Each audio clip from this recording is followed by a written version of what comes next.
అమ్మా welcome back. చూద్దామా next. First ఓ పని చేద్దాం, రిమైనింగ్ ఐటమ్స్ అన్ని ఫినిష్ చేద్దాం first of all. So remaining items అన్ని ఫినిష్ చేసేసి వన్స్ సెక్షన్ 36 ఫినిష్ అయింది అనుకోండి, అప్పుడు మళ్ళీ 14 ఐటమ్స్ అలాంగ్ విత్ సెక్షన్ 35లో 5 ఐటమ్స్. సో 19 ఐటమ్స్ ఒకసారి రివైజ్ చేద్దాము. We're trying to remember easily. ఓకేనా. నెక్స్ట్ చూడండి, యానిమల్స్. 9th పాయింట్ చూడమ్మా, animals used in the business. So ఏంటి సార్ దీనికి ఏమో ఎగ్జాంపుల్ ఈ పాయింట్ ఒకసారి వచ్చింది. ఎలా మీకు ఇస్తాడంటే, ఫర్ ఎగ్జాంపుల్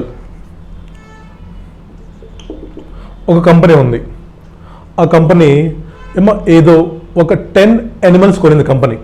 ఓకే, రాసుకోండి అమ్మా. 10 animals purchased, each 1 lakh. So 10 lakhs కొన్నారు మీద. సో 10 lakhsకి కొన్నారు. కంపెనీ ఏం చేస్తుంది, కంపెనీ ఛార్జింగ్ ఏమో అమోర్టైజ్ చేస్తుంది, depreciation at the rate of 20%. ఎంతది, 2 lakhs. ఇది ఎగ్జామ్ పాయింట్. ఇది ఏం చేస్తున్నారు చెప్పండి, కంపెనీ 10 యానిమల్స్ పర్చేజ్ చేసింది, ఎంతకి, 10 lakhsకి. దాంట్లో depreciation charge at the rate of 20%. అంటే ఏంటి దాని మీనింగ్ చెప్పండి. కంపెనీ ప్రాఫిట్ అండ్ లాస్ అకౌంట్లో, కంపెనీ ప్రాఫిట్ అండ్ లాస్ అకౌంట్లో ఎవరు రాశారు వాళ్ళు, అమోర్టైజేషన్ ఆఫ్ యానిమల్స్ లేదా డిప్రీసియేషన్ ఆన్ యానిమల్స్ ఎంత రాశారు, ఇక్కడ 2 lakh రాశారు. సో ఫస్ట్ మీరు గుర్తుపెట్టుకోవాల్సిన point, amortisation or depreciation on animals is not allowed. అక్కడ రాసుకోండి, మా పాయింట్ లేదు అక్కడ, ఇచ్చాడు అక్కడ ఉన్నా డిడక్షన్, అక్కడ రాసుకోండి. Amortisation or depreciation on animals is not allowed. So ఏం చేస్తాం మనం, యాడ్ బ్యాక్ 2 lakhs.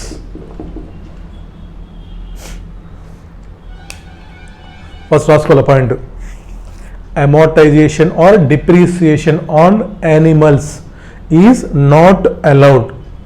అయిపోయిందా. ఇప్పుడు నెక్స్ట్ ఏమంటాడు, 2 animals డైడ్ లేదా 3 animals డైడ్. నెక్స్ట్ ఏం చెప్పాడమ్మా, 3 animals వర్ డైడ్. 3 animals వర్ డైడ్, చనిపోయినాయి పాపం.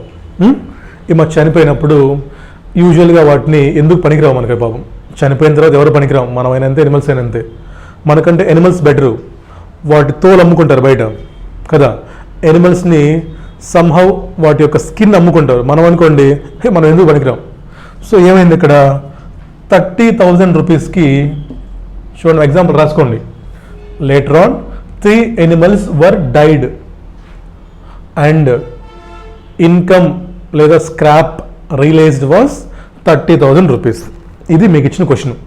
ఇది మీకు MCQ రావచ్చు లేదా మెయిన్ క్వశ్చన్లో పార్ట్ అయినా రావచ్చు. ఒకసారి క్వశ్చన్ చెప్పండి నాకేముందో. ఎగ్జాంపుల్ రాసుకోండి అమ్మా, important. A company purchased 10 animals of 1 lakh each. Company purchase 10 animals of 1 lakh each for 10 lakhs. Next, company charged amortisation అవ్వచ్చు, డిప్రిసియేషన్ అవ్వచ్చు. అర్థం కావడానికి company charge depreciation at the rate of 20%, 2 lakhs. అంటే దీని meaning ఏంటి, company profit and loss అకౌంట్లో మీకు ఇచ్చిన క్వశ్చన్లో ఉన్న ప్రాఫిట్ అండ్ లాస్ అకౌంట్లో కంపెనీ 2 lakhs డెబిట్ చేసింది ఆల్రెడీ. ఇప్పుడు ఏంటి, మన first depreciation not allowed. So ఈ 2 lakhs అనేది మనం యాడ్ బ్యాక్ చేయాలి ఫస్ట్ స్టెప్. మరి ఏం అలౌ చేస్తారు, సరే డిప్రిసియేషన్ అలౌ చేయనన్నావు, మరి ఏం అలౌ చేస్తావు, డిప్రిసియేషన్ అలౌ చేయనన్నావు, మరి ఏదో అలౌ చేయాలి కదా ఎక్స్పెన్సెస్. దానికి ఏం చెప్పాడంటే, బాబు ఎనిమల్స్ అన్నీ బతుకున్నప్పుడు, చూడండి ఎనిమల్స్ అన్నీ కానీ బతుకున్నప్పుడు మేము ఏ ఎక్స్పెన్సెస్ అలౌ చెయ్యము. ఎనిమల్స్ కానీ బతుకున్నప్పుడైతే మేము ఏ ఎక్స్పెన్సెస్ అలౌ చెయ్యము సార్. మరి ఏం అలౌ చేస్తారు, ఎప్పుడు చేస్తారంటే, ఎప్పుడైనా సరే ఎనిమల్స్ కానీ చనిపోతే, ఫస్ట్ థంబ్ రూల్ ఏంటి, 3 థంబ్ రూల్స్ ఇక్కడ. Thumb rule number 1, depreciation on animals not allowed.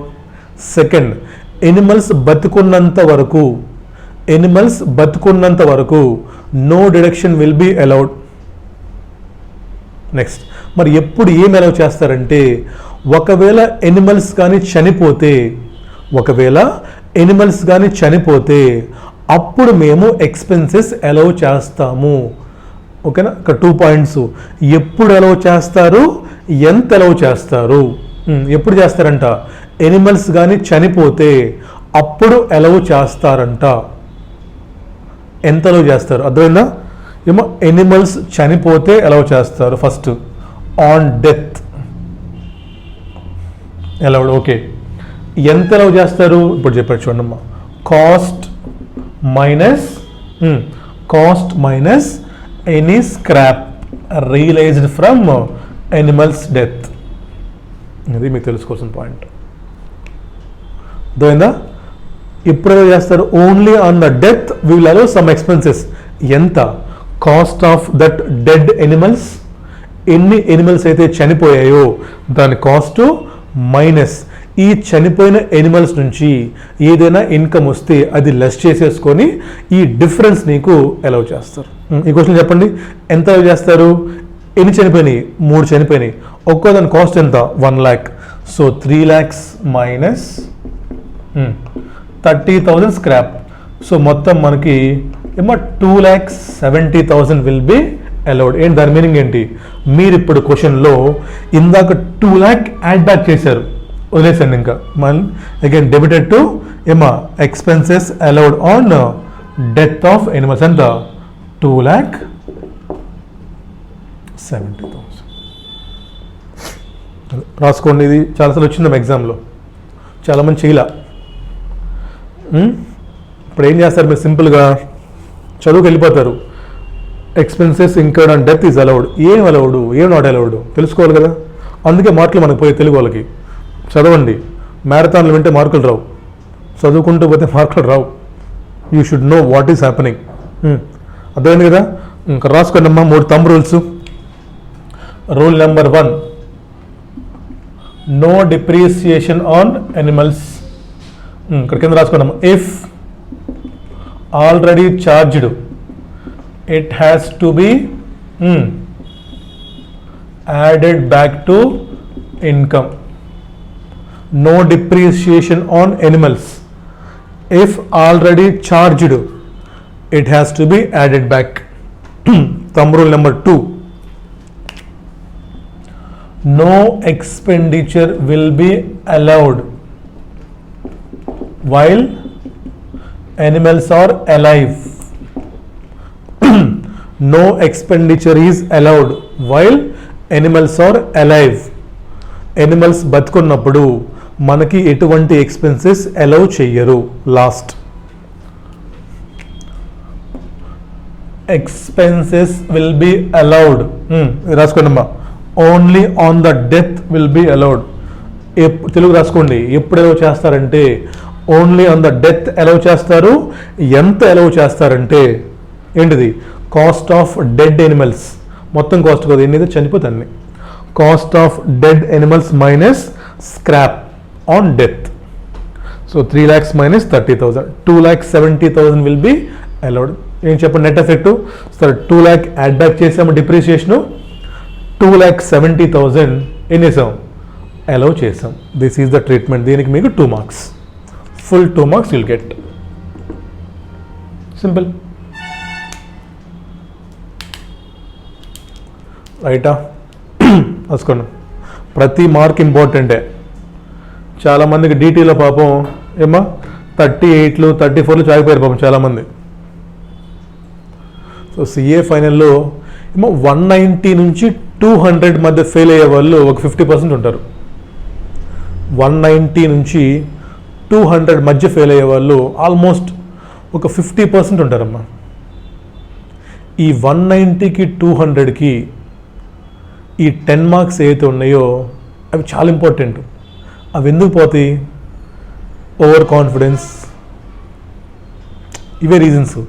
190 వచ్చి ఎందుకు ఫెయిల్ అవుతారంటే, సారీ అమ్మా నేను మిగతా వాళ్ళు చదివిన అనట్లేదు, నా ఎక్స్పీరియన్స్ చెప్తున్నాను నేను అంతే. కొంతమంది చూశాను నేను పిల్లల్ని, ఓవర్ కాన్ఫిడెన్స్ బ్యాచ్, లేదా యూట్యూబ్లో చదివేసుకుందాం అనే బ్యాచ్, వాడికి ఏం క్లారిటీ ఉండదు. యూట్యూబ్లో పాస్ అయిపోదాంలే అనుకునే బ్యాచ్, లేదంటే ఏదో లాస్ట్ టైం నాకు 40 వచ్చాయి, 50 వచ్చాయి, ఈసారి నాకు ఇంకా 60 వస్తాయి అనుకుంటారు. లాస్ట్ టైం 40 వస్తే ఈసారి 30 వచ్చినాయి చాలామందికి.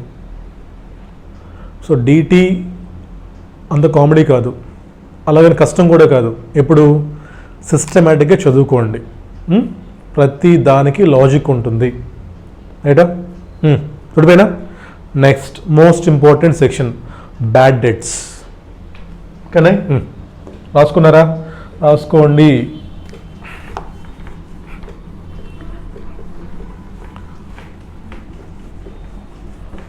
మా నెక్స్ట్ బ్యాడ్ డెట్స్. అగైన్ 2 మార్క్స్కి మీకు చాలాసార్లు పాయింట్ వచ్చింది. బ్యాడ్ డెట్స్ నుంచి మీకు మెయిన్ క్వశ్చన్లో వస్తుంది, ఎంసీక్యూలో వస్తున్నాయి. So again bad debts also very very important. మనకి బ్యాడ్ డెట్స్లో 3 ఉన్నాయమ్మా. Bad debts, recovery of bad debts, తర్వాత ప్రొవిజన్ ఫర్ బ్యాడ్ డెట్స్.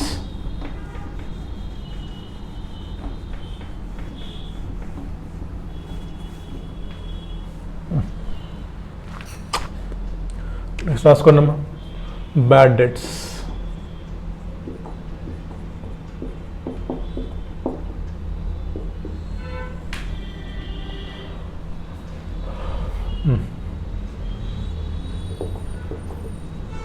ఒకటి బ్యాడ్ డెట్స్, 2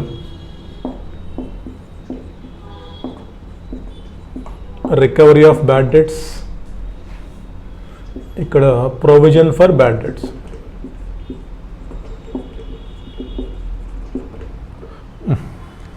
ఇక్కడ రాసుకోండి బ్రాకెట్లో. బ్యాడ్ డెట్స్ అంటే ఏంటిది? Expenditure, expenses. రికవరీ అయితే ఇన్కమా కాదా అని చూస్తాం. ఇక్కడ ఇన్కమ్ ఏం వస్తున్నామా? Income or not. ఇక్కడ ఎక్స్పెన్సెస్ ఆర్ నాట్ అని మనం చూస్తున్నాం. Bad debts and recovery of bad debts. మా సింపుల్ లాజిక్ గుర్తుపెట్టుకోండి. నీకు బ్యాడ్ డెట్స్ అనేవి నీకు అలౌ చేయాలంటే దేర్ మస్ట్ బి 2 కండిషన్స్. నీకు బ్యాడ్ డెట్స్ అలౌ చేయాలంటే నువ్వు ఈ 2 కండిషన్స్ ఫుల్ఫిల్ చేయాలి. సింపుల్గా ఇంకోలా చెప్పాలంటే నువ్వు 2 జర్నల్ ఎంట్రీస్ పాస్ చేసి ఉండాలి. You have to pass 2 journal entries. First ఏంటమ్మా? ఏదైతే నువ్వు సేల్స్ చేసావో ఫస్ట్లో, సేల్స్ ఎంట్రీ చెప్పండి నాకు. Sales entry, debtors to sales.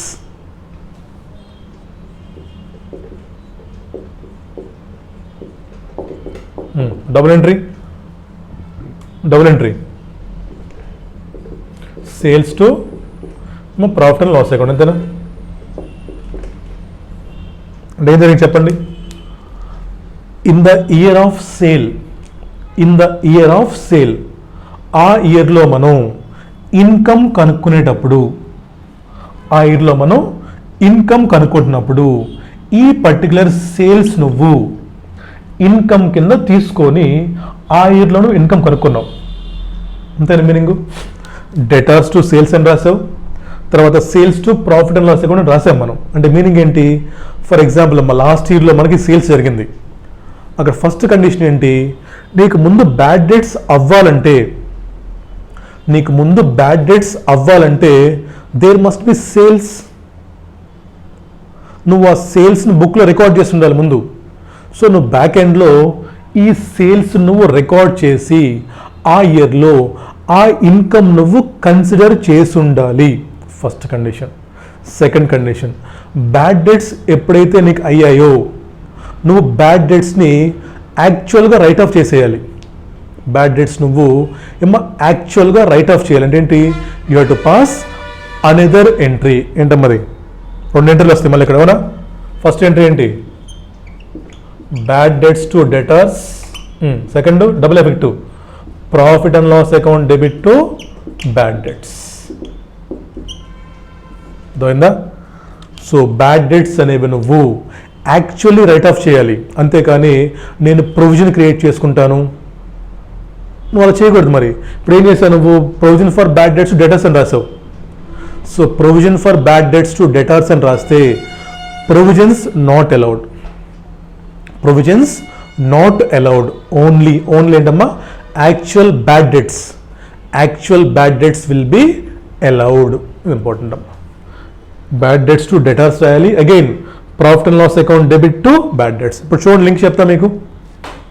ఇక్కడే రాసాం మనం profit and loss account create అయింది ఇక్కడ, అవునా?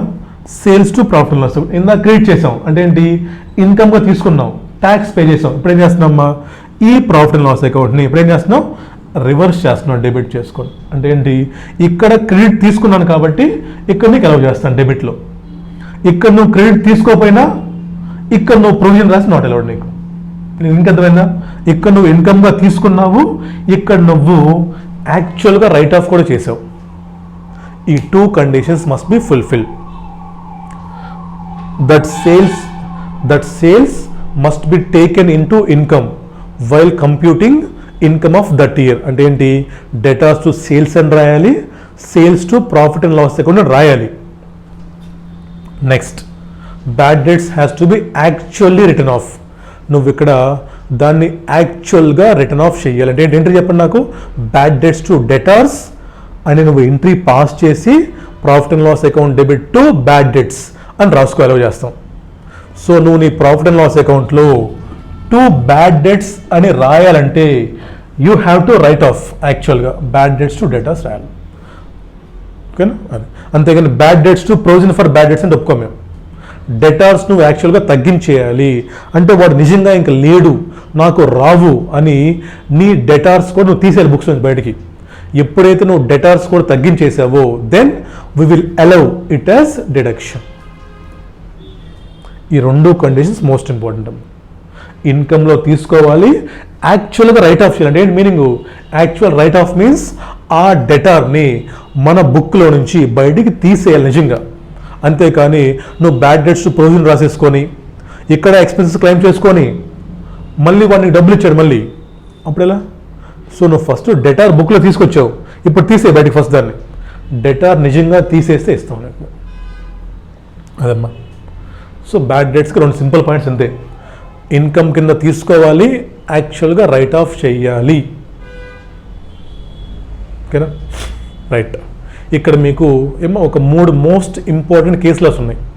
ఏమో ఐ థింక్ వీరభద్రరావు, పీకే కైమాల్, ఇంకో కంపెనీ ఏదో ఉందమ్మా. 3 కేసులాస్ ఉన్నాయి. సో 3 కేసులాస్ మీరు గుర్తుపెట్టుకోవాల్సిన పని లేదు. బట్ 3 కేసులాస్ యొక్క జిస్ట్ మీకు చెప్తాను, రాసుకోండి. అక్కడ బుక్లో లేదమ్మా, అది ఒకసారి రాసుకోండి.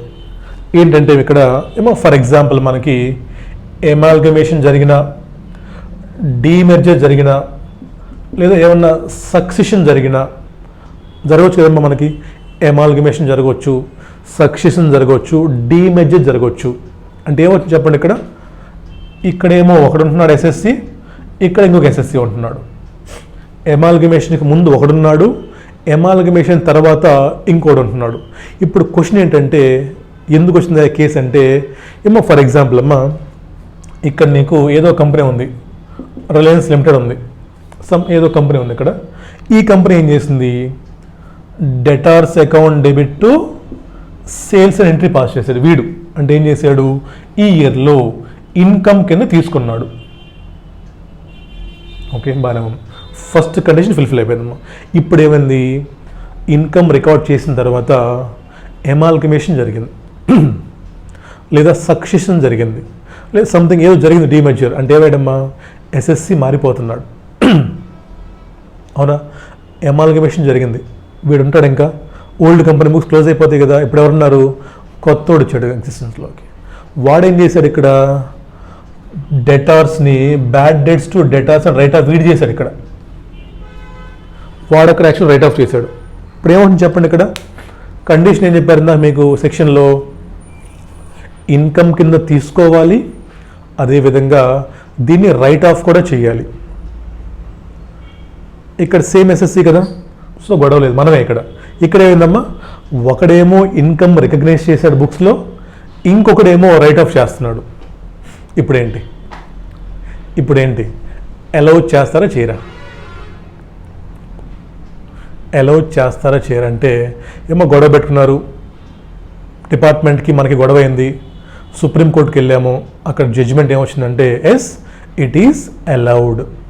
Most important point for exam.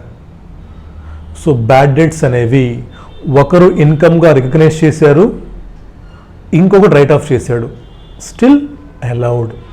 So amalgamation, succession ఇలాంటి కేసెస్లో ఒకరు ఇన్కమ్ కింద రికగ్నైజ్ చేసినా ఇంకొకటి రైట్ ఆఫ్ చేసినా సరే ఇట్ ఈజ్ అలౌడ్. రాసుకోండి అమ్మా, ఎగ్జాంపుల్ రాసుకొని అక్కడ లేదు రాసుకోండి. As per some case laws తెలుగులో రాసుకోండి, తెలుగు రాసుకోండి. అమాల్గమేషన్ ఇలాంటివి జరిగినప్పుడు ఒక ఎస్ఎస్సి బుక్స్లో రికగ్నైజ్ చేశాడు, అంటే ఏంటి, డేటాస్ టు సేల్స్ అని రాశాడు. ఒక ఎస్ఎస్సి బుక్స్లో రికగ్నైజ్ చేశాడు, ఇంకొక ఎస్ఎస్సి దాన్ని రైట్ ఆఫ్ చేశాడు. ఇప్పుడు ఈ కొత్త వాడికి అంతేగా ఈడలేడు, ఇంకా ఇప్పుడు రాసుకుంటున్నారు తెలుగులో చెప్తున్నా మీకోసమే. ఇప్పుడు ఈ కొత్త వాడికి బ్యాడ్ డెట్స్ అలౌ చేస్తారా చేయరా అంటే ఏం చెప్పండి, అలౌ చేస్తారు as per some judicial judgments. చాలా ఇంపార్టెంట్ పాయింట్ అమ్మా. అంతే, అంతకుమించి బ్యాడ్ డెట్స్ ఇంకేం లేదు. ఓన్లీ చెకింగ్ 2 కండిషన్స్ అమ్మా. ఒకటి ఇన్కమ్ కింద తీసుకున్నామా లేదా, 2 యాక్చువల్గా రైట్ ఆఫ్ చేసామా లేదా. ఎయిదర్ సేమ్ ఎస్ఎస్సి అవ్వచ్చు, ఎస్ఎస్సి మారిపోవచ్చు, నో ప్రాబ్లం. ఓకేనా, right. Next recovery of bad debts, most important. చిన్న పాయింట్ ఇక్కడ ఉంది మళ్ళీ. ఏమో ఒకవేళ ప్రీవియస్గా మనం బ్యాడ్ డెట్స్ రైట్ ఆఫ్ చేసేసాం, తర్వాత మళ్ళీ మనకి డబ్బులు వచ్చినాయి, చూసింటారు మీరు చిన్నప్పుడు అకౌంట్స్లో రికవరీ ఆఫ్ బ్యాడ్ డెట్స్ అని, మళ్ళీ మనకి ఇన్కమ్ డబ్బులు వచ్చాయి. అప్పుడు ఏం చేస్తామమ్మా, సో బ్యాడ్ డెట్స్ ఏవైతే మనం రైట్ ఆఫ్ చేసామో దాన్ని మళ్ళీ మనం క్యాన్సిల్ చేస్తాం.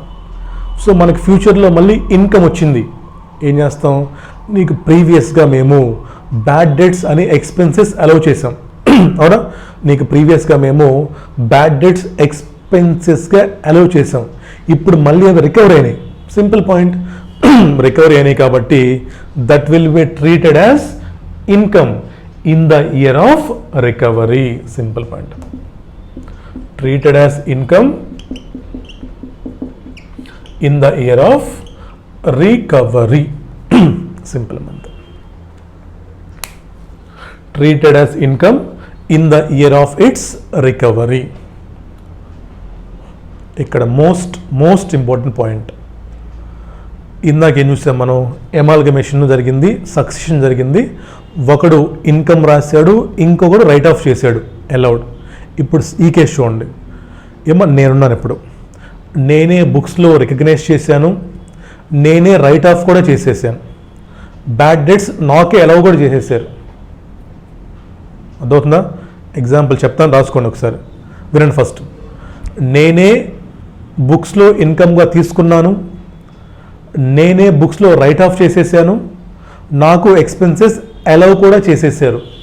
ఇప్పుడు ఏమైంది, ఇప్పుడు అమాల్గమేషన్ జరిగింది, ఇప్పుడు సక్సెషన్ జరిగింది. ఇప్పుడు ఏమైంది, అమాల్గమేషన్ జరిగిన తర్వాత, సక్సెషన్ జరిగిన తర్వాత బ్యాడ్ డెట్స్ రికవరీ అని. అదవుతున్న పాయింట్, అమాల్గమేషన్ జరిగిపోయింది, సక్సెషన్ జరిగిపోయింది, ఇప్పుడు బ్యాడ్ డెట్స్ రికవరీ అయినాయి, నాకు వాడు నాకు ఇచ్చాడు తీసుకొచ్చి డబ్బులు. ఇప్పుడు క్వశ్చన్ ఏంటంటే వెదర్ ఈ బ్యాడ్ డెట్స్ రికవరీ ఏదైతే ఉందో అది ఈ కొత్త కంపెనీ బుక్స్లో ఇన్కమ్గా తీసుకుంటామా లేదా. నో. అగైన్ ఒక ఫేమస్ కేసులో అమ్మది. అగైన్ జడ్జిమెంట్ ఏంటంటే, బాబు in case of bad debts ఇప్పుడు ఫస్ట్లో ఎక్స్పెన్సెస్ పాయింట్ ఆఫ్ వ్యూ చూసినప్పుడు ఎస్ఎస్సి మారిపోయినా పర్లేదు మాకు, ఒకటి ఇన్కమ్ ఇంకోటి write off, we will allow. But ఎప్పుడైతే రికవరీ పాయింట్ ఆఫ్ వ్యూ చూస్తామో, ఎప్పుడైతే ఇన్కమ్ పాయింట్ ఆఫ్ వ్యూ చూస్తామో, assessee must be same.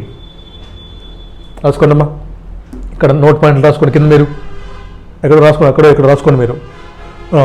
Recovery point of వ్యూలో ఎస్ఎస్సి అనేవాడు సేమ్ ఉండాలి. ఇఫ్ ఎస్ఎస్సి మారిపోతే ఇఫ్ ఎస్ఎస్సి మారిపోతే it is not treated as income. If assessee మారిపోతే it is not treated as income. అది సంగతి. ఓకేనా? ఇప్పుడు చదవండి, ఆ క్వశ్చన్ ఇచ్చాడు ఇక్కడ. ఇప్పుడు చూడండి మా అదర్ పాయింట్స్ అంటే చేయడు. ఇప్పుడు బుక్లో చూడండి పిచ్చినాలు అంటే చేయడు.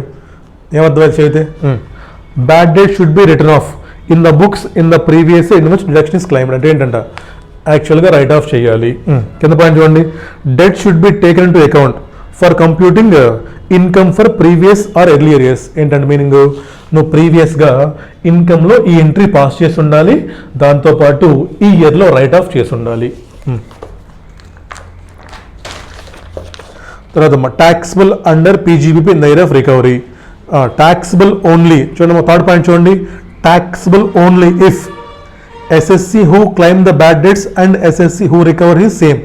అంటే ఏంటి, ఎస్ఎస్సి సేమ్ అయి ఉండాలి. ఎస్ఎస్సి మారిపోయాడు అంటే నాట్ అలౌడ్. ఇక్కడ ఎస్ఎస్సి మారచ్చు. ఈ ఎగ్జాంపుల్స్ ఇక్కడ రాసుకోండి. ఆ ఎగ్జాంపుల్ కొట్టేశాను, వేస్ట్ ఆఫ్ టైం. అది ఏం చెప్పాడు, 1 lakh మీరు బ్యాడ్ డెట్స్ అంట 60,000 రైట్ ఆఫ్ చేశారు కదా, దాంట్లో రికవర్ ఎంత అయింది, 35,000 రికవర్ అయింది.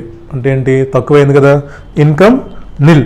కేస్ 2 ఏంటంట, 45,000 రికవర్ అయిందంట, 40 రైట్ ఆఫ్ చేసాం, 5 నువ్వు రైట్ ఆఫ్ చేయలేదు, సో 5,000 ఈజ్ యువర్ ఇన్కమ్. లేదు చూసుకోండి ఒకసారి. బట్ మెయిన్ పాయింట్ ఏంటంటే ఇక్కడ ఇదమ్మా, ఎస్ఎస్సి మారిపోతే ఏంటి, ఈ కండిషన్స్ ఏంటి, రికవరీ అప్పుడు కండిషన్స్ ఏంటి. Okay right. Last time most important, I think రీసెంట్గా ఎప్పుడో 2 marks ఇచ్చి ఎంసీక్యూ ఇచ్చాడు. దీన్ని ఎంసీక్యూ వస్తామా చాలాసార్లు. ఇది 2 marks. Provision for bad debts only for banks అమ్మేది.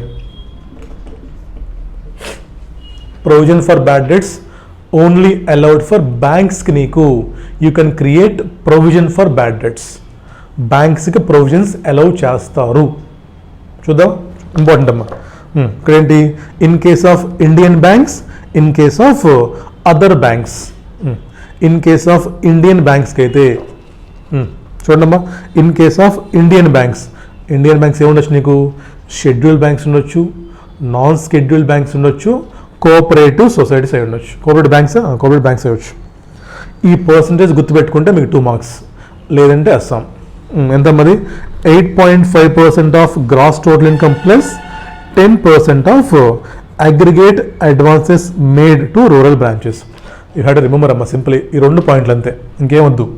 ఇండియన్ బ్యాంక్స్ ఏమో అదర్ బ్యాంక్స్, వీళ్ళకేమో 8.5% of gross total income plus ఎంత, ఇంకా 10% of aggregate advances made to rural branches. వీళ్ళకంటే మా సింపుల్గా 5% ఆఫ్ గ్రాస్ టోటల్ ఇన్కమ్. చాలా ఇంకేం పనిలే. ఈ రేట్ గుర్తుంటే మీకు క్వశ్చన్లు మొత్తం ఇచ్చేస్తాడు ఎంసీక్యూలో. In case of Indian banks 8.5% of gross total income plus 10% of advances made to rural branches, agriculture advances. అదర్స్కి అయితే 5% ఆఫ్ గ్రాస్ టోటల్ ఇన్కమ్.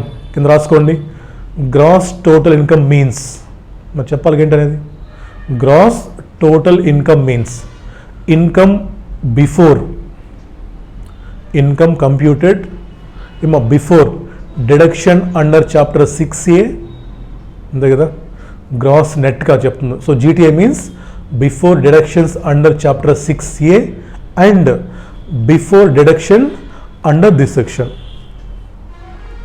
ఈ ప్రొవిజన్స్ ఒకవేళ క్వశ్చన్లో లెస్ చేసి ఉంటే ముందని యాడ్ బ్యాక్ చేయండి. So before income before deductions under chapter 6A and before this section. Provisions ఒకవేళ క్వశ్చన్ లెస్ చేసి ఉంటే ముందని యాడ్ బ్యాక్ చేసేయండి. అప్పుడు కనుక్కోండి లిమిట్ 8.5 + 10 ఆర్ 5. అదమ్మా సంగతి.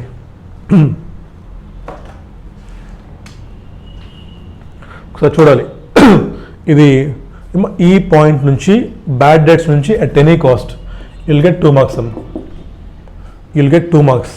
ఎయిదర్ బిగ్ క్వశ్చన్లో రావచ్చు, ఎంసీక్యూ రావచ్చు, రికవరీ గురించి రావచ్చు, whatever the form, dead easy. Just you have to check the conditions అమ్మంతే. ఎస్ఎస్సి మారడా లేదా, అసలు తీసుకున్నారా, రైట్ ఆఫ్ చేశారు లేదా, చాలా ఇంపార్టెంట్ అమ్మది. ఈ చార్ట్ వేసుకొని అర్థమైపోతుంది, రైటా. సో ఎనిమల్స్ అయిపోయింది, బ్యాడ్ డెట్స్, ఇవి 2 చాలా ఇంపార్టెంట్. వెళ్ళిపోదాం సింపుల్గా బయటికి. నెక్స్ట్ ఏంటమ్మా next family planning to employees. ఇప్పుడైనా ఇది అప్పుడెప్పుడు గవర్నమెంట్ ఇది చేశారమ్మా, ఇందిరాగాంధీ ఉన్నట్టు పడుకుంటాను ఇది, అది చేశారు అప్పుడు అందరికీ ఫ్యామిలీ ప్లానింగ్ ఆపరేషన్ చేయించేయండి. ఫ్యామిలీ ప్లానింగ్ ఆపరేషన్ చేస్తేనే ఎంత జనాభా ఇప్పుడు 150 కోట్ల 125 కోట్లు ఇప్పుడు. ఆపరేషన్ చేయబోతే ఇప్పటికి ఎంతో ఇవ్వాలి మనం. ఆపరేషన్ చేస్తే 110 కోట్లు అంటే, లేకపోతే ఈ పాటికి ఒక 200 కోట్లు అయ్యేది. ఈ జనాభా అంతా ఏం చేస్తారో ఏంటో.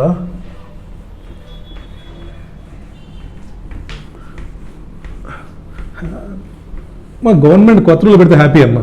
ఇంకెవరు పెళ్లి చేసుకోకూడదు, ఉన్న జనాభా చాలు, ఇంకా జనాభాను కనొద్దని చెప్పి ఒక స్ట్రిక్ట్ రూల్ పెట్టాలి, పెనాల్టీ వేయాలి పిల్లల కంటే. అప్పుడు ఎవడు కండకి జనాల్ని కదా. ఒక్కొక్క అబ్బాయికి ఒక్కొక్క చిల్డ్రన్కి ఒక 10 lakhs పెనాల్టీ వేసేయాలి. పెళ్లి చేసుకోవచ్చు బట్ కిడ్స్ ఉండకూడదని స్ట్రిక్ట్ స్కీమ్స్ తీసుకురావాలి. అసలు పెళ్లి చేసుకోకూడదని ఒక రూల్ పెట్టేస్తే హ్యాపీ మనలాంటి వాళ్ళు.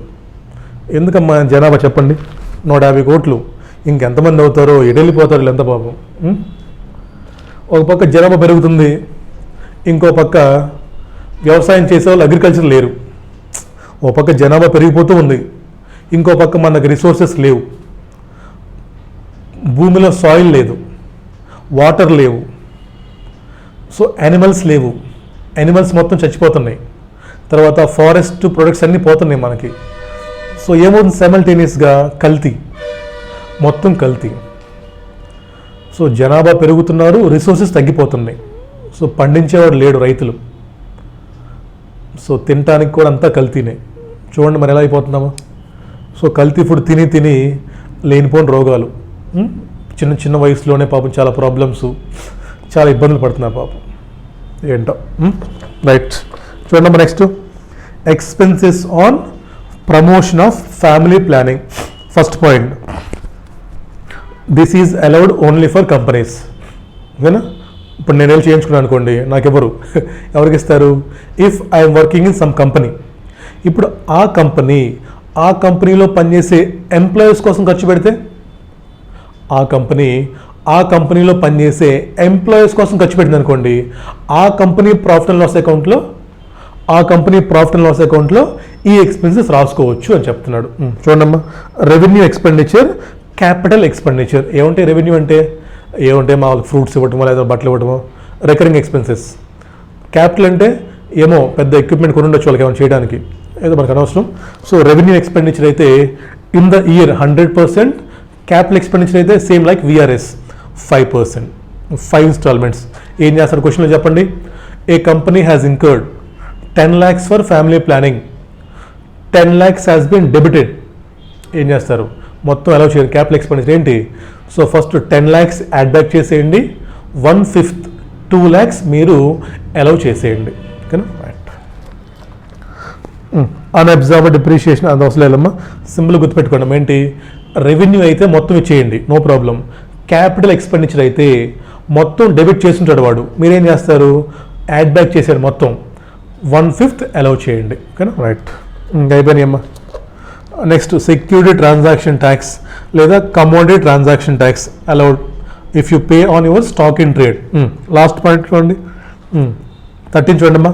Purchase of sugar cane, expenses incurred by cooperative societies engaging in business of manufacturing sugar for purchase of sugar cane at a price which is equal or less than price fixed by government is allowed as deduction. అనేది మా simple point ఏంటంటే, ఇప్పుడు కొన్ని cooperative societies ఉంటాయి, వాళ్ళు ఏం చేస్తారు? వాళ్ళు ఫార్మర్స్ దగ్గర షుగర్ కొంటారు. ఓకేనా. ఫార్మర్స్ దగ్గర షుగర్ కొన్నప్పుడు ఇది అగ్రికల్చర్ ప్రొడ్యూస్ కాబట్టి, మీరు బయట వినుంటారమ్మా, వరికి ఇంత మద్దతు ధర, టొబాకోకి ఇంత మద్దతు ధర, అలాగే చెరుకు కూడా ఒక స్టాండర్డ్ ప్రైస్ ఫిక్స్ చేస్తారు గవర్నమెంట్. చెరుకు కూడా ఒక standard price will be fixed, standard price will be fixed అనమాట. సో సమ్టైమ్స్ ఏమైంది, రైతుల దగ్గర నుంచి ఈ కంపెనీస్ ఏమో ఫర్ ఎగ్జాంపుల్ స్టాండర్డ్ ప్రైస్ ఎంత అయిందంటే ఏమో 10,000 per ton అయింది ఫర్ ఎగ్జాంపుల్. ఇది స్టాండర్డ్ ప్రైస్. సమ్టైమ్స్ కంపెనీస్ ఏం చేయొచ్చు, కోఆపరేటివ్ సొసైటీస్ ఈ 10,000 కంటే ఎక్కువ ప్రైస్ కొనాల్సొచ్చు. ఎందుకని చెప్పండి? ఏమో ఇక్కడ అసలు ప్రొడక్షనే లేదు, వర్షాలు మొత్తం పోయింది, ఉందే తక్కువ. So demand for farmers. So ఈ 10,000 స్టాట్యూటరీ ప్రైస్ కంటే కంపెనీస్ కంపెనీస్ కాదమ్మా, కోఆపరేటివ్ సొసైటీస్ కొన్నిసార్లు ఎక్కువ ప్రైస్ కొనవచ్చు. అలా ఎక్కువ ప్రైస్ కొన్నప్పుడు కూడా ఎంతైతే మీరు ఎక్స్ట్రా పే చేశారో ఆ ఎక్సెస్ అమౌంట్ కూడా మేము మీకు అలౌ చేస్తాము. సో నో ప్రాబ్లం అని చెప్పారు. ఎంసీక్యూ రావచ్చు, రాకపోవచ్చు, బట్ గుర్తుపెట్టుకోండి. ఏంటి అర్థం చెప్పండి. ఎగ్జాంపుల్ అమ్మా, standard price fixed by government 1 lakh, purchase price final cane price 1,50,000. ఏం చేద్దాం, 1,50,000 విల్ బీ అలౌడ్. అంతేగాని ఇప్పుడు డిపార్ట్మెంట్ వచ్చేసి గొడవ పెట్టుకోకూడదు. ఏమని, నీకు కంపెనీకి నీకు గవర్నమెంట్ అని చెప్పింది, నీకు 1 lakh చెప్పింది, నువ్వు 1 lakh కంటే ఎక్కువ కొనకూడదు. ఏం చేశాడు చెప్పనా, అసెసింగ్ ఆఫీసరు ఈడేం చేశాడు, కంపెనీ కోఆపరేటివ్ సొసైటీ వాడు 2 షుగర్ కేన్ అని చెప్పేసి 1,50,000 డెబిట్ చేశాడు. ఎవరు, వీడు కొన్నోడు. ఇప్పుడు ఏమో చేంజ్ చేశాడు, అరే నీకు గవర్నమెంట్ ఫిక్స్ చేసింది 1 lakh కదా, హౌ యూ పే 1,50,000 ఏం చేశాడు, 1,50,000లో ఏమో 50,000 యాడ్ బ్యాక్ చేస్తున్నాడు. వచ్చి 1 lakh అలౌ చేస్తా ఉంటున్నాడు. మీకు ప్రాబ్లం అర్థమైందా ఇష్యూ ఇక్కడ?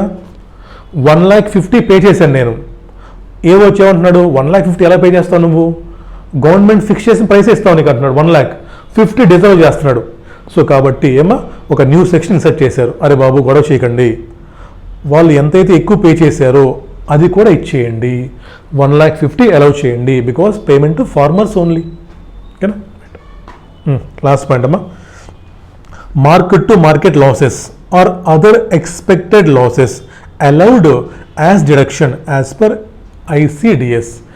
ఐసిడిఎస్ పెద్ద కాంప్లికేట్ ఉండదు మనకి. ఏంటమ్మా, ఏదైనా మార్కెట్ టు లాసెస్ ఏమైనా ఉంటే అవి కూడా మనకి అలౌ చేస్తాము ఆన్ యాక్చువల్ సెటిల్మెంట్ బేసిస్. ఓకేనా. రైట్. ఎన్ని మొత్తం 14 చేద్దామా? ఒకసారి చెప్పాలి నాకు మొత్తం మీరు. ఇప్పుడు ఈ క్లాస్లో ఏం చేసాం, లాస్ట్ సెషన్లో మనం యానిమల్స్ బ్యాడ్ డెట్సా, అంతేనా? ఒకసారి చెప్పండి నాకు ఎనిమల్స్ గురించి. ఫస్ట్ నుంచి వద్దాం, లేకపోతే క్విక్గా ఒకసారి రివైజ్ చేద్దాం 10 నిమిషాలు. Then will go to section 37, will close. చెప్పండి అమ్మా. సెక్షన్ 35లో మనకి 5 ఉన్నాయి. యాజ్ సూన్ యాజ్ పాసిబుల్ వెళ్ళిపో, a for agriculture extension projects allowed to all assessees except land and buildings, maximum limit 25 lakhs. As for skill development projects allowed only for companies, no restriction, no limit, but except land and buildings. Next, as soon A for amalgamation demerger only for Indian companies and 1/5 of the expenses will be allowed. P for preliminary expenses and limit lower of 1/5 of, then 1/5 of lower of actual expenses incurred or limit. Limit అంటే ఏంటి, limit means ఇక్కడ ఏంటి, higher of 5% of higher of in case of Indian company, higher of cost of the project or capital employed. Cost of the project means amount invested in fixed assets. Cost of the capital means equity share capital except share premium and resistance surplus plus long term borrowings and debentures. In case of other resident assets, limit means 5% of the cost of the project. V for voluntary retirement scheme allowed for all 1/5 only. అవునా, అయిపోయింది. 35 అయిపోయిందా. Now we came to 36. First 5 ఏం చెప్పాం మనం, insurance of stock allowed, either cash or card allowed. Next insurance to employees only card payment, మనం గుర్తున్నాకమ్మా. Cash payment not allowed, subject to 43B. మళ్ళీ లేదు దీనికి 43B లేదమ్మా.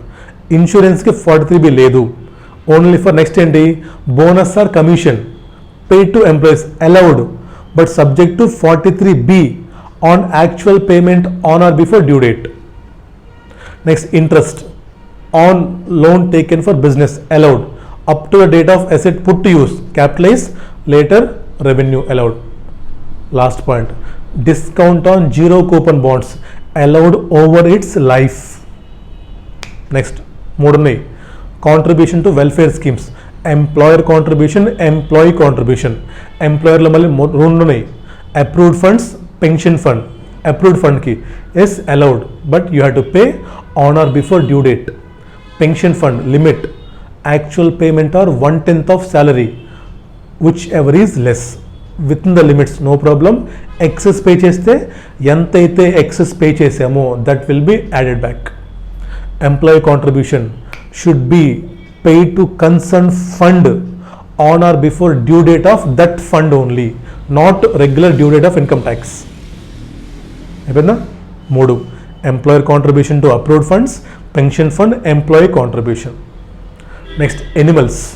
మూడు thumb rules. Depreciation not allowed, ఒకవేళ చేస్తుంటే యాడ్ బ్యాక్ చేస్తాం. బతుకున్నప్పుడు నో ఎక్స్పెన్సెస్ అలౌడ్, చనిపోయినప్పుడు అలౌ చేస్తాం. ఏంటది? Cost of dead minus any scrap received. Next, bad debts. Bad debts recovery, provision. Bad debts two conditions, debtors to sales రాయాలి, bad debts to debtors and write off చేయాలి. Assessee మారిపోయిన problem లేదు, allowed. Recovery, recovery will be treated as income but assessee మారిపోతే no income. Provision not allowed for others, only for banks allowed. Indian banks, other banks, foreign banks మిగతా ఎన్ని ఉన్నాయి. 8.5% of gross total income plus 10% of aggregate agriculture advances made to rural branches. అదర్స్కి అయితే 5%. Income means income before chapter 6A and provision. Then next, family planning only for companies. Revenue మొత్తం capital 1/5. CTT, STT allowed. Sugar cane over minimum price allowed. Market to market losses allowed on actual settlement basis. చెప్పండి, ఎందుకు మర్చిపోతాం? ఎందుకు మర్చిపోతాం ఇంకా ఎగ్జామ్లో? ఎందుకు బట్టి మనకి 19 గుర్తుండిపోయినాయిగా. 5, 5, 3, 2, 4. మీరు కూడా నాలాగే ప్రాక్టీస్ చేయండి, మీకు కూడా నాలాగే గుర్తుంటాయి. రైటా? నెక్స్ట్ అమ్మా, సెక్షన్ నెంబర్ 37. ఇవన్నీ కేసు లాసే.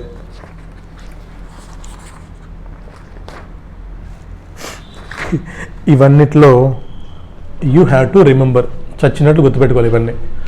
ఎందుకంటే సెక్షన్ నెంబర్ 37లో again there will be 1 or 2 adjustments in exam. ఈ లిస్ట్ ఏదైతే ఉందో, చాలా ఈ లిస్ట్ కొత్త అవసరం లేదు. ఈ లిస్ట్లో మనకి 1 or 2 points will be allowed. అర్థమా? అండమ్మా, సెక్షన్ నెంబర్ 37. ఇవేంటి? ఇంకా జనరల్ ఎక్స్పెన్సెస్, జనరల్ డిడక్షన్స్ పైన చెప్పినటువంటి సెక్షన్ 36లో ఎక్కడా లేవు. Still you are incurring for business purpose allowed. That is revenue nature. చూడమ్మా, రెవెన్యూ నేచర్ అయి ఉండాలి and incur only for the purpose of business అయి ఉండాలి. తర్వాత లీగల్గా ఇంకర్ అయి ఉండాలి. అంటే ఏంటి? నువ్వెవరికో డాన్కి కమిషన్ పే చేసి ఇల్లీగల్ పనులు చేయకూడదు. స్మగ్లింగ్ లాంటి వాడికి ఎక్స్పెన్స్ అలౌ చేయరు. ఓకేనా? చూడండి, సెక్షన్ 37లో రూల్ ఏంటి? బిజినెస్ కోసం ఖర్చు పెట్టాలి, రెవెన్యూ ఎక్స్పెండిచర్ అయి ఉండాలి, లీగల్గా ఖర్చు పెట్టి ఉండాలి. ఈ మూడు సాటిస్ఫై చేస్తే నీకు ఫాలోయింగ్ ఎక్స్పెన్సెస్ ఆర్ అలౌడ్. ఈ లిస్ట్ అనేది ఇంకా చాలా రావచ్చు, కొత్త కొత్త జడ్జిమెంట్లు రావచ్చు, కొత్త కొత్త అమెండ్మెంట్స్ కూడా రావచ్చు. బట్ ఇప్పటి వరకు ఉన్న క్వశ్చన్స్లో నాకు తెలిసి ఈ లిస్ట్ ఏంటంటే, ఇప్పటి వరకు ఎగ్జామ్లో వచ్చిన క్వశ్చన్స్లో ఏమైతే ఇచ్చారో అవన్నీ ఇక్కడ రాసుంటారు వీళ్ళు. You have to remember. Section 36 వరకు నా డ్యూటీ. అక్కడ ఏం లాజిక్ ఉంది, ఎక్స్ప్లెనేషన్స్ ఉన్నాయి, అని మీకు గుర్తుపెట్టాలి. నేను చేశాను మీకు. That's my duty to make you easy. But ఇదేంటి? ఇంకా బట్టి చిన్నప్పుడు కూర్చుంటాం కదా, ఒకట్లో రెండులోనే. You have to by heart this list. తప్పదు. చూడమ్మా, CSR not allowed, DDT dividend not allowed. ఏమో సీక్రెట్ కమిషన్ టు గూండాసా, goondas not allowed. Next, expenditure for advertisement. మా స్టార్ మార్క్ వేసుకున్నది. పాయింట్ నెంబర్ 4 స్టార్ మార్క్, ఎందుకంటే చాలా క్వశ్చన్లు వస్తాయి నీకు. Expenditure for advertisement in souvenirs brochures of published by political party. Example రాసుకోండి, సాక్షి పేపర్.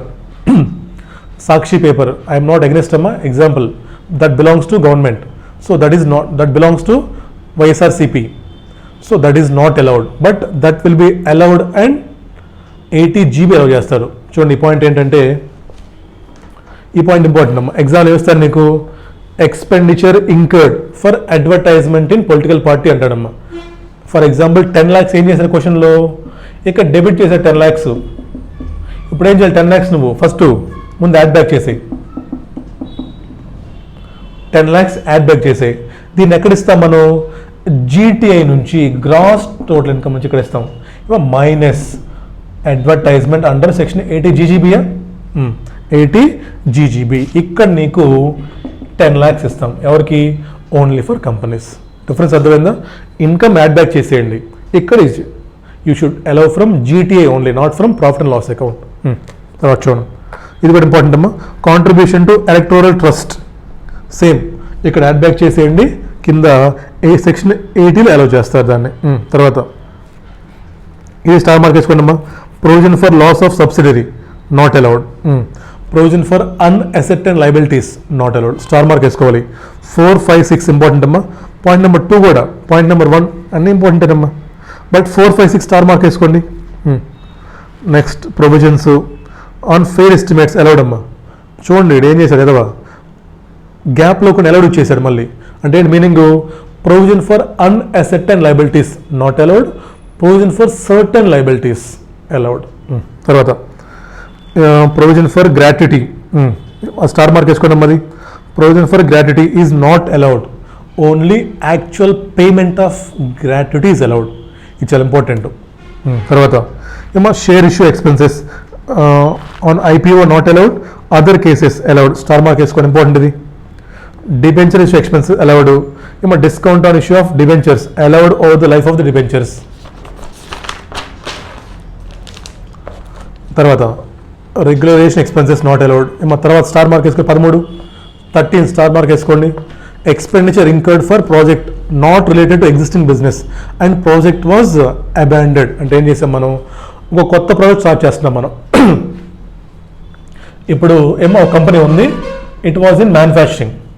వీళ్ళు ఏం చేస్తున్నారు, they are starting new project not related to existing business. ఈ బిజినెస్తో సంబంధం లేదు, they are starting some new business. ఈ బిజినెస్కి నువ్వు కొన్ని ఎక్స్పెన్సెస్ ఖర్చు పెట్టావు, బట్ ఏమైంది, ప్రాజెక్ట్ ఫెయిల్ అయిపోయింది, project has been cancelled. New business not related to existing business has been abandoned, cancel అయిపోయింది. సో అలా జరిగినప్పుడు ఈ expenses not allowed.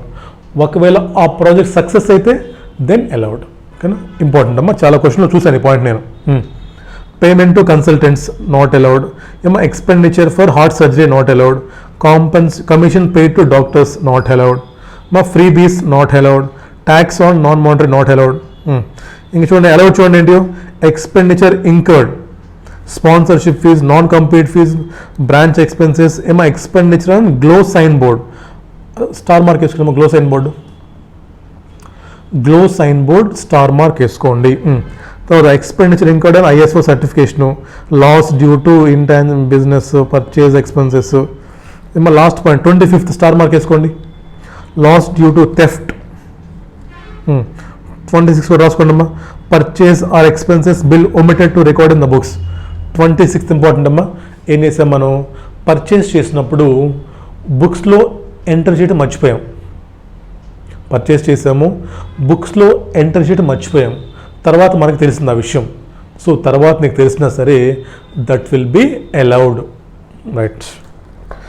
27th star mark వేసుకొని, ఇంపార్టెంట్ అది, చాలా ఇంపార్టెంట్ అమ్మా. 27th point, tax, income tax not allowed, GST allowed. తర్వాత చూడండి interest, interest under income tax not allowed, interest under GST allowed. Penalty under income tax not allowed, under GST also not allowed. Important point అమ్మది, GST allowed, interest on GST allowed, but penalty both income tax and GST both are not allowed. తర్వాత అమ్మా notes చూడండి important అవి. Fees for delayed in filing of TDS TCS allowed, remaining అన్ని కూడా not allowed అమ్మా. ఇవి మీరు గుర్తుపెట్టుకోవాలి తప్పదు. లాస్ట్ పాయింట్ 28 చూడండి, penalties. Penalty for infringement of ఏంటమ్మా, violation of law not allowed, violation of contract allowed. Violation of law not allowed, violation of ఏంటది కాంట్రాక్ట్ అలౌడ్. ఫర్ ఎగ్జాంపుల్ ఏంటి, నువ్వెవడికో ఏదో ఒకటి అమ్ముతాను కాంట్రాక్ట్ ఎంటర్ అయ్యావు, అది నువ్వు ఫుల్ఫిల్ చేయలేకపోయావు, దానికి నువ్వు పెనాల్టీ పే చేసావు, allowed. Penalty for breach of contract allowed, but penalty for violation of law not allowed. నువ్వు సిగ్నల్ క్రాస్ చేస్తున్నావు, నీకు పెనాల్టీ వేసారు, ఏంటది penalty for violation of law not allowed. ఓకేనా. 27, 28 ఇంపార్టెంట్, ఎగ్జామ్లో చాలాసార్లు మనకు కనిపిస్తాయి. ఓకేనా, రైట్. వీటి నుంచి ఇవన్నీ మీరు గుర్తుపెట్టుకోవాలి తప్పదమ్మా. అంత బట్టి ఏం కొట్టాల్సిన అవసరం లేదు, ఒకసారి రీడింగ్ ఇవ్వండి గుర్తుండిపోతాయి. క్వశ్చన్స్ చేస్తాం కదా, automatically we will remember this. చెప్పండి ఏంటివి. సో సెక్షన్ నెంబర్ 37లో మనకి ఇవన్నీ బేసిక్గా కేస్ లాస్, ఇవన్నీ కేస్ లాస్. ఓకేనా. సో కేస్ లాస్ అన్నీ కూడా ఇక్కడ మనకి అలౌ చేస్తారు, కొన్ని చెయ్యరు. ఫస్ట్ కండిషన్ ఏంటి, అది బిజినెస్ కోసం ఖర్చు పెట్టాలి, రెవెన్యూ నేచర్ అయి ఉండాలి, తర్వాత లీగల్గా ఖర్చు పెట్టాలి. ఓకేనమ్మా. సో దీంట్లో కొన్ని మన స్టార్ మార్కేస్ ఇంపార్టెంట్ పాయింట్స్. స్టార్ మార్కేసిన వాటిలో కొన్ని మనకి ఎగ్జామ్లు ఎక్కువసార్లు రిపీట్ అవుతుంటాయి, అందుకు స్టార్ మార్కేస్. ఓకేనా, రైట్. ఎంత అయిన టైము ఆపేద్దాము, 40 చేద్దామా. 51 minutes అయింది. ఓ పని చేద్దాం, టీడీఎస్ కూడా ఫినిష్ చేద్దాం, అయిపోతుంది. ఓకేనా, 37 అయిపోయింది కదా. నెక్స్ట్ 40A, తర్వాత 40AI చేద్దాము, 40IA చేద్దాము, 40AIB చేద్దామమ్మా. చాలు. తర్వాత 40A2 ఉంది, 40A3 ఉంది. రండమ్మా, ఈజీ పాయింట్లు అమ్మా, 2 నిమిషాలే అయిపోయిందా. 37. ఇప్పుడు నెక్స్ట్ టీడీఎస్ 40AI అంటే లేదు, ఏం చెప్తారు మీకు, ఎవరికన్నా మీరు పే చేస్తున్నప్పుడు ఒకవేళ టీడీఎస్ కానీ డిడక్ట్ చేయాల్సి వస్తే మీరు ఆ టీడీఎస్ డిడక్ట్ చేయాలి. డిడక్ట్ చేసిన టీడీఎస్ మీరు గవర్నమెంట్కి పే చేయాలి. అలా కాకుండా మీరు డిడక్ట్ చేయకపోయినా డిడక్ట్ చేసి గవర్నమెంట్కి పే చేయకపోయినా సరే, డిడక్ట్ చేసి పే చేయకపోయినా సరే ఆ ఎక్స్పెన్సెస్ మీకు నాట్ అలౌడ్ అని చెప్తారమ్మా. ఎన్ని ఉన్నాయి మనకి ఇక్కడ? 3 ఉన్నాయి. ఏంటమ్మా అవి? TDS and equalisation levy. చెప్పండి. మనకి ఇక్కడ టీడీఎస్ ఉంది ఇక్కడ ఫస్ట్. దీంట్లో 2 ఉంటాయి అమ్మా. 40A అయ్యా ఫస్ట్ వన్. 40AI ఏంటిది? పేమెంట్ టు నాన్ రెసిడెంట్ అనుకుంటుంది, అవునా? నాన్ రెసిడెంట్ ఇది. ఇక్కడ ఏంటమ్మా 40AIA ఇదెవరికి? పేమెంట్ టు ఏమో రెసిడెంట్స్. ఇదేంటిది? Equalisation levy. చూసాం మనం ఇది ఎక్కడ? 165A అనుకుంటా, ఇంటర్నేషనల్ ట్యాక్సేషన్. ఓకేనా? ఇప్పుడు నేను చెప్పండి అమ్మా, సింపుల్ లాజిక్ అమ్మా, దీని పెద్ద బట్టి కొట్టమాకండి. ఇప్పుడు మనం ఏదో పేమెంట్స్ చేసాం, ఎవరికి? ఫారిన్ కంపెనీకి. సో మనం ఫారిన్ కంపెనీకి డబ్బులు పే చేసినప్పుడు సెక్షన్ 195 ప్రకారము you have to deduct TDS. నువ్వేం చేసావు? టీడీఎస్ అనేది నువ్వు డిడక్ట్ చేయటం మర్చిపోయావు. చూడండమ్మా సింపుల్గా, ఇది మన ప్రాఫిట్ అండ్ లాస్ అకౌంట్. ఏం చేసాం మనం? ఏదో సమ్ ఎక్స్పెన్సెస్ ఇంకర్ అయ్యాం. ఎక్స్పెన్సెస్ ఇంకర్ అయ్యి వాడికి మనం మనీ పే చేసాం. ఇక్కడ ఏం చేస్తాం? తీసుకొచ్చి 2 పేమెంట్ టు ఎన్ఆర్ అని చెప్పేసి ఇక్కడ 1 lakh రాసావు. వాడి దగ్గర నువ్వు పర్చేజ్ చేసి ఉండొచ్చు, అంతే కదా? నువ్వు ఎన్ఆర్ దగ్గర నుంచి ఏదో బుక్స్ పర్చేజ్ చేసావు, ఏదో గూడ్స్ పర్చేజ్ చేసావు, లేదా సర్వీసెస్ తీసుకున్నావు వాడి దగ్గర నుంచి. మరి సర్వీసెస్ తీసుకున్నప్పుడు you have to pay amount to NR. అవునా? అమౌంట్ నువ్వు ఎన్ఆర్కి పే చేయాలి. ఇలా నువ్వు వాడికి అమౌంట్ పే చేసేటప్పుడు నువ్వు టీడీఎస్ కొంత డిడక్ట్ చేయాలి. నువ్వు ఎప్పుడైతే టీడీఎస్ డిడక్ట్ చేయటం మర్చిపోయావో, లేదా నువ్వు టీడీఎస్ డిడక్ట్ చేసావు, ఈ డిడక్ట్ చేసిన టీడీఎస్ ఎవరికి ఇవ్వాలి? ఇది నువ్వు గవర్నమెంట్కి పే చేయాలి on or before due date of filing of return of income. 2 points అమ్మ ఇక్కడ. 1 నువ్వు డిడక్ట్ చెయ్యాలి, 2 డిడక్ట్ చేసిన అమౌంట్ నువ్వు గవర్నమెంట్కి పే చేయాలి on or before due date of RY. నువ్వు రెండిట్లో ఏ తప్పు చేసినా సరే, for example you had not deducted but not paid, అప్పుడు ఏంటమ్మా మీ సింపుల్గా ఏం లేదు, ఈ 1 lakh మేము నీకు ఎక్స్పెన్సెస్గా అలౌ చెయ్యము, ఇది మేము 1 lakh నీకు ఏం చేశాడు, 1 lakh నీకు ఇన్కమ్కి యాడ్ చేసాము. అర్థమైందా? అది చెప్పిన పాయింట్ అంతే. ఇప్పుడు ఏమైనా చూడండి, ఒక కేసు నేను డిడక్ట్ చేశానమ్మా, బట్ గవర్నమెంట్కి నేను పే చేయలేదు. నేను డిడక్ట్ చేశాను, నేను గవర్నమెంట్కి పే చేయలేదు. ఏమైంది? యాడ్ బ్యాక్ చేసేసాం. ఇప్పుడు ఏమైంది? నెక్స్ట్ ఫైనాన్షియల్ ఇయర్లో నేను ఇదే అమౌంట్ నెక్స్ట్ ఫైనాన్షియల్ ఇయర్లో గవర్నమెంట్కి పే చేశాను. అప్పుడు ఏం చేస్తారు మళ్ళీ? ఓకే, అప్పుడు నువ్వు పే చేసావు కాబట్టి అగైన్ నెక్స్ట్ ఇయర్లో it will be allowed. Simple point అమ్మా. ఈ ఇయర్లో నేను డిడక్ట్ చేయలేదు లేదా చేసి పే చేయలేదు, డెబిట్ చేసాం, నాట్ అలౌడ్, క్రెడిట్ చేసేయండి. ఇప్పుడు ఏమైంది? ఒక్కొక్కసారి క్వశ్చన్ ఏం చెప్తారు నీకు, ఏదో కొంత అమౌంట్ ప్రీవియస్ ఇయర్లో వాడికి డిజలవ్ చేశారంట, ఆ అమౌంట్ ఈ ఇయర్లో గవర్నమెంట్ పే చేశాడు, ఏం చేస్తాం? ఈ ఇయర్లో అలౌ చేస్తారు. Simple point. రైట్. ఇది ఎవరికి అమ్మేది? In case of non residents pay చేస్తే. అదే సేమ్ ఇండియాలో అయితే నువ్వు ఇండియాలో నువ్వు ఎవరి దగ్గర పర్చేస్ చేసావు, లేదా ఇండియాలో నువ్వు కాంట్రాక్ట్ తీసుకున్నావు, సర్వీసెస్ 194C అవ్వచ్చు, లేదా you took professional services 194J లేదా 194Hలో నువ్వు you took some services from Indian. అక్కడ ఏం చెప్తుంది? 194Cలో you have to deduct CDS but you fail to deduct TDS. Again clear అసలు పేమెంట్ టు కాంట్రాక్టర్స్ 1 lakh. కింద ఏం చెప్పాడు? The company has not deducted TDS or deducted but not paid.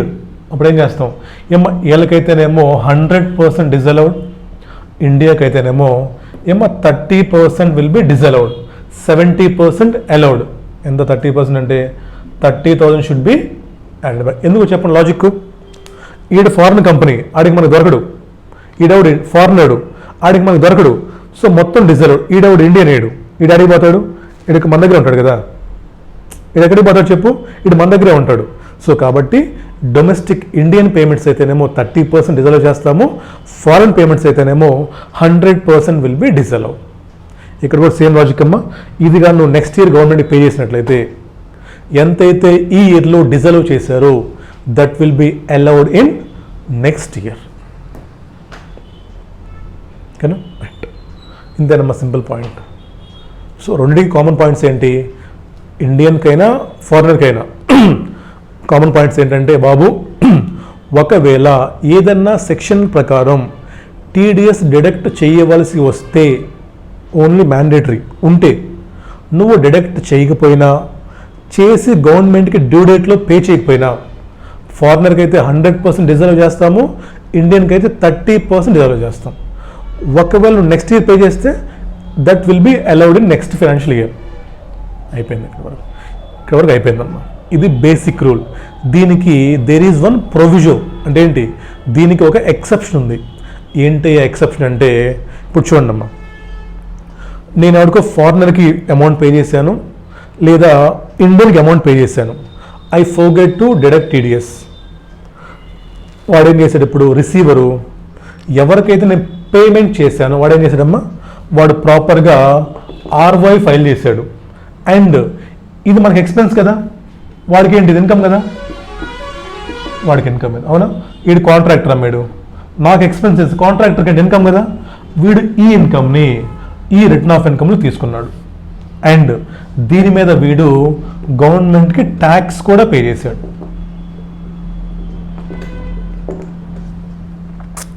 అర్థమైన point? Contractor నేను మర్చిపోయాను, బట్ వాడు చాలా మంచోడు.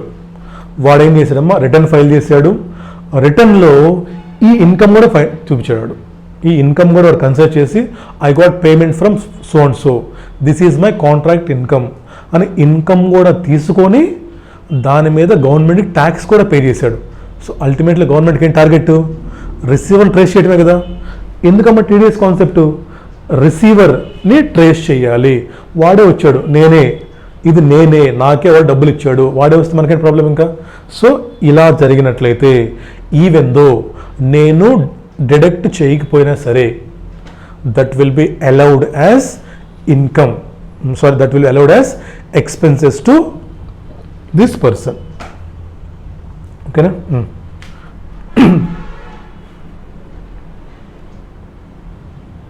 చూడండి మాకు రాశారు ఇవన్నీ. ఫర్నిష్డ్ ఆర్ బై కన్సెస్ amount paid tax then disallowed will be allowed. అక్కడ ఏదో రాశారేమో చదువుకోండి మీరు.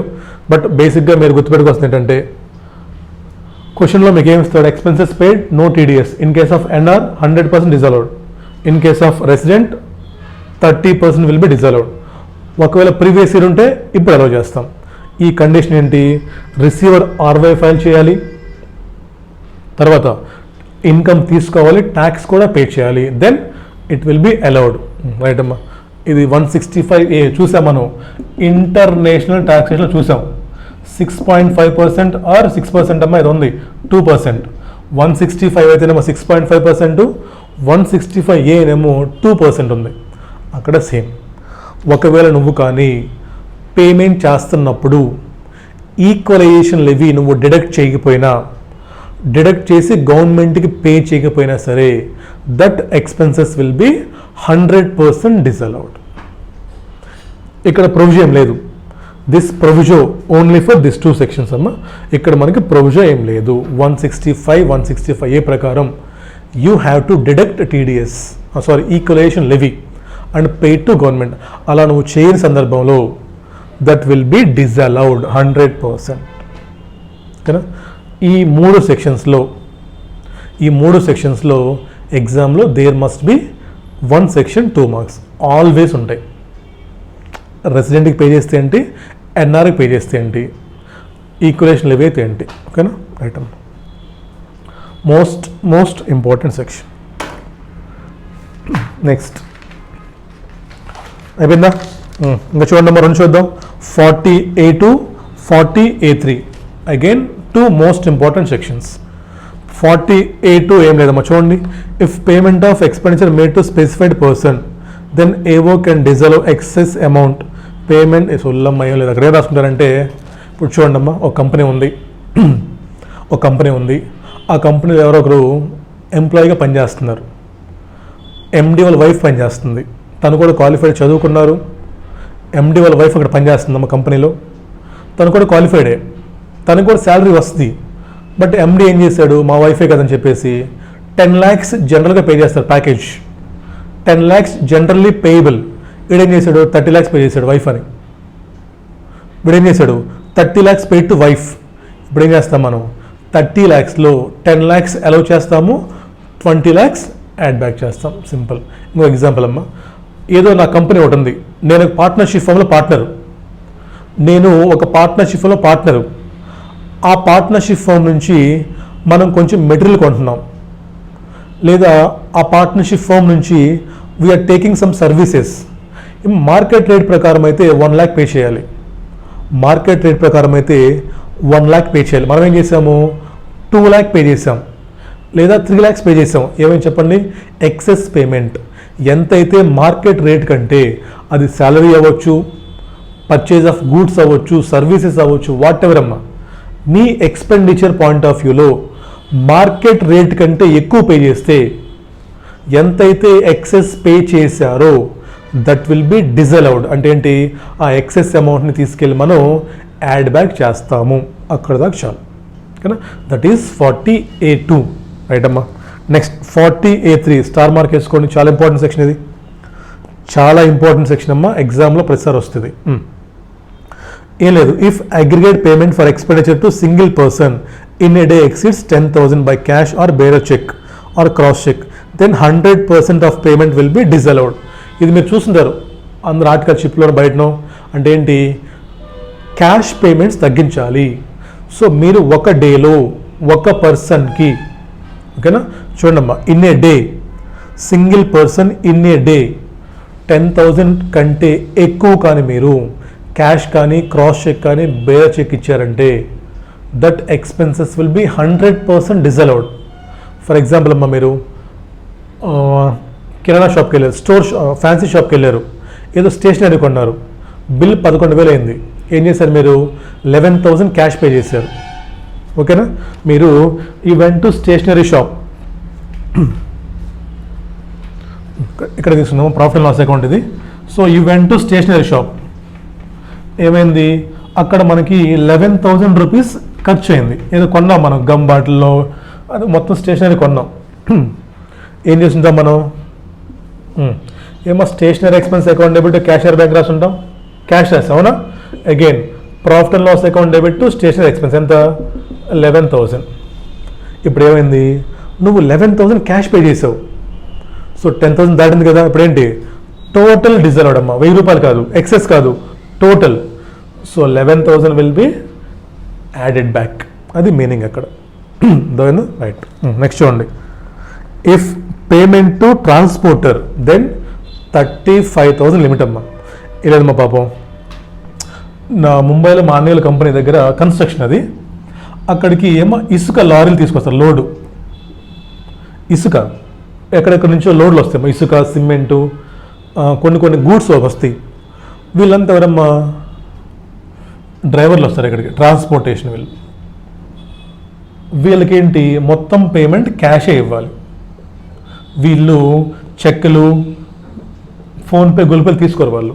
ఎందుకని? వాళ్ళకి ఏదో కొన్ని రూల్స్ ఉంటాయి. సో గవర్నమెంట్ ఏం చెప్పింది? అరే బాబు, if you are paying amount to transporter, అప్పుడు నువ్వు you can pay up to 35,000. This point has to remember, ఎగ్జామ్లో చాలాసార్లు వచ్చింది.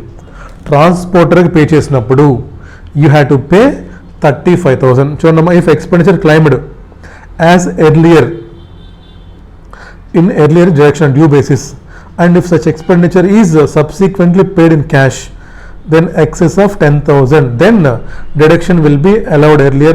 ఏంటో చెప్పటం చిన్న పాయింట్ అమ్మా. మనకి యూజువల్గా పీజీబీపీలో ఏం ఫాలో అవుతాం మనం? అక్రూవల్ సిస్టమ్ ఫాలో అవుతాం, అవునా. We're following accrual system. ఏం చేస్తాం మనం ప్రీవియస్ ఇయర్లో? ఇక్కడ ఏం చేస్తాం మనం ప్రీవియస్ ఇయర్లో? ఫర్ ఎగ్జాంపుల్ పవర్ బిల్ మనకు వచ్చిందమ్మా. ఏం రాసాం అక్కడ? ఎలక్ట్రిసిటీ బిల్ ఎంత? 20,000 రూపీస్ అని చెప్పి మనం ప్రీవియస్ ఇయర్లో expenses on accrual base claim చేసేసాం, అయిపోయింది కదా. దాన్ని ఇప్పుడు పే చేయాలిగా. మరి ఇప్పుడు ఏం చేస్తాం మనం వచ్చేసి ఇయర్లో, నెక్స్ట్ ఇయర్లో అమ్మా, electricity bill account debit to cash 20,000 cash pay చేశాను నేను. 20,000 నేను క్యాష్ పే చేశాను.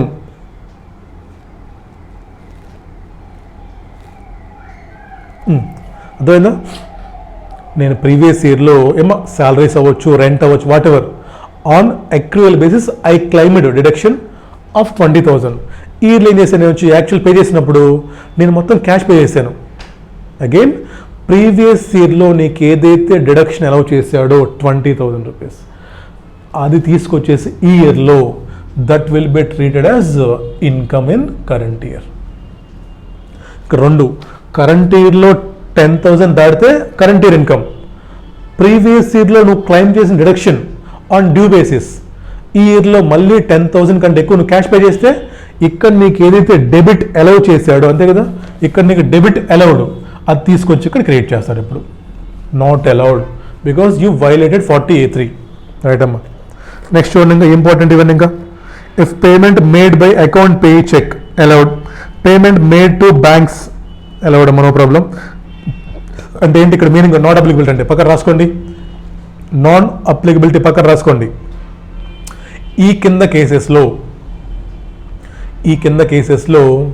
10,000 కంటే ఎక్కువ క్యాష్ పే చేసినా నో ప్రాబ్లం. ఈ కింద కేసెస్లో 10,000 కంటే ఎక్కువ క్యాష్ పే చేసినా నో ప్రాబ్లం. దానికి మీనింగ్ చూడండి మీకు ఏంటిది? If payment made by account payee cheque, payment made to banks. మా బ్యాంక్ వెళ్తామమ్మా, బ్యాంక్ వెళ్ళి అకౌంట్లో డిపాజిట్ చేస్తాం మనం cash.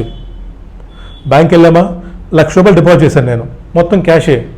Applicable section not applicable. Next payment by book entry, payment made to villages towns where no banking facility available. Payment to star mark వేసుకున్నామా, payment to retirement benefits to employees up to 50,000 important అది. Next 6th point important, star mark వేసుకోండి. ఏమో 5, 6, 7 star mark, 5, 6, 7 star mark వేసుకోవాలి, important, most important. 5th point చూడండి, payment of retirement benefits to employees you can pay up to 50 in cash. తర్వాత చూడండి, payment of salary to an employee who posted in a place other than his normal place of duty for 15 days or more.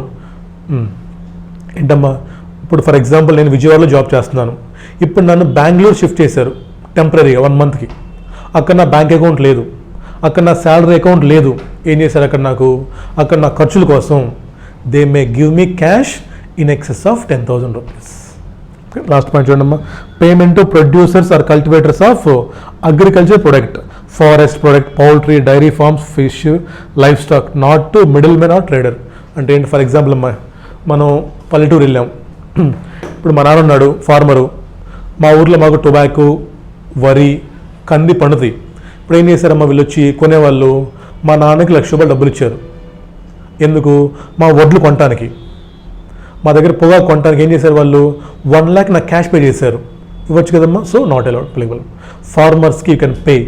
For example ఇటు గోదావరి జిల్లాలో తీసుకుంటే ఇక్కడ రొయ్యల చెరువులు ఉంటాయి, aqua, అక్కడ ఏంటి మళ్ళీ చెప్పండి, వాళ్ళకి వెళ్ళి 1 lakh క్యాష్ పే చేసాం.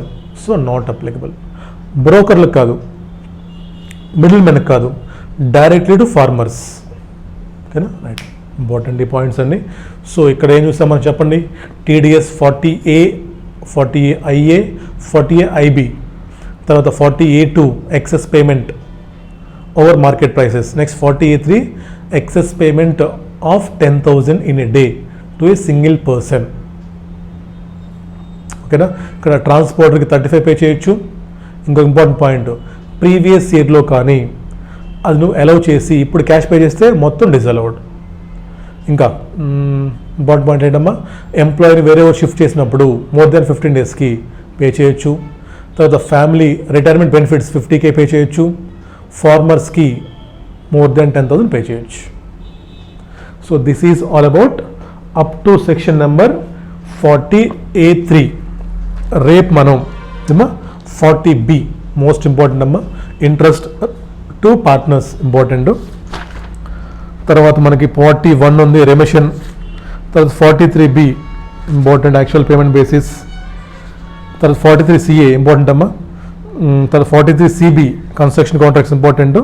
తర్వాత స్పెషల్ ప్రొవిజన్స్ ఫర్ ఇంకా అయిపోయిందమ్మా, 44A, AA, 44AB, AD, ADA, AE.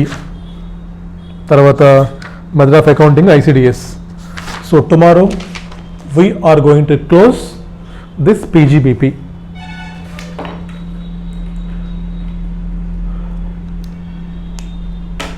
రేపు సాయంత్రం కల్లా మనకి PGBP ఫినిష్ అయిపోతుంది. ఓకేనా, సో PGBP ఫినిష్ అయిన తర్వాత మళ్ళీ ఏం చేద్దాం, మనం స్టార్టింగ్ నుంచి ఎలాగైతే చదువుకుంటున్నామో మనకి మొత్తం గుర్తున్నాయి సెక్షన్లు. ఇప్పుడు అవునా, ఎన్నైతే మనం గుర్తుపెట్టుకున్నామో అన్నీ ఒక 1 hourలో రివైజ్ చేస్తాను. మొత్తం 1 hour రివైజ్ చేస్తాను. క్వశ్చన్స్ మొత్తం ఎవరు చేయాలి, నేను చేయమంటే మీరు చేస్తారా? రేపు ఆలోచిస్తాను, క్వశ్చన్స్ నేను చేయాలా మీరు చేయాలనేది. ఎందుకని, మీకు ప్రాక్టీస్ అవ్వాలి, నాకు కాదు. ఓకేనా, నేను మొత్తం సెక్షన్స్ చెప్తాను, క్వశ్చన్స్ మీకు వదిలేస్తాను ప్రాక్టీస్ చేయడానికి. మీరు చేయండి, మళ్ళీ చేస్తాను నేను కూడా. బట్ ఒక 2 days గ్యాప్ ఇస్తాను మీకు. క్వశ్చన్స్ అన్నీ మీరు ఓన్గా ట్రై చేయండి, అప్పుడు మీకు ఎగ్జామ్లో మార్కులు వస్తాయి. మీ 8 to 10 marks ఫిక్స్. ఓకేనమ్మా, రైట్, రేపు కలుద్దాం మళ్ళీ. Thank you so much.